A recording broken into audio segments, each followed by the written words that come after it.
Autant que j'étais pur,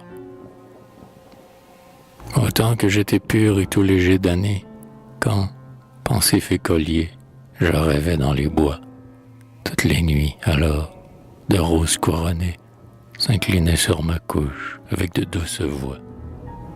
Alors les vents du ciel berçaient de leur haleine mon sommeil étoilé de blanches visions, et tout mon cœur était comme une ruche pleine où chantaient les amours et les illusions.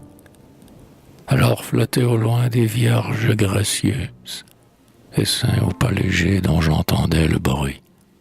Elles me regardaient sous leurs tresses soyeuses, avec des yeux brillants et noirs comme la nuit.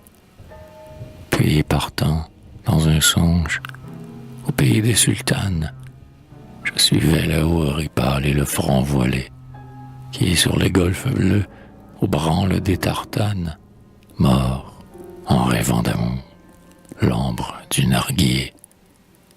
Je suivais par les bois, les vallons, les collines, ces amants sous la lune, égarés deux à deux, tandis que sous leurs pieds le sable des ravines craquait et que le vent sifflait dans leurs cheveux.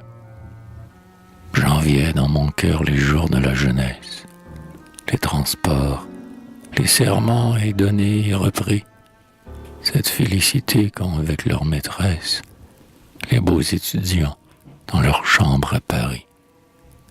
Et de ces mille voix, ineffable harmonie, de tous ces fronts charmants penchés sur mon sommeil, une voix m'arrivait plus douce et plus bénie, un front, plus que tout autre, était pur et vermeil.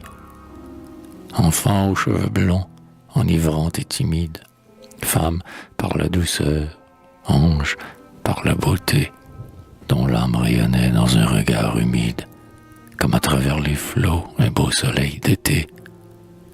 Je la voyais toujours, la dernière accourue, à mon chevet joyeux, où depuis je pleurais. Quand fuyait de ses sœurs la troupe disparue, elle disait « Enfant, c'est moi qui t'aimerai. C'est moi qui t'aimerai par les sentiers du monde, moi qui consolerai ton cœur dans le chemin. » Et tous deux, à la classe où la tristesse abonde, nous descendions légers et la main dans la main.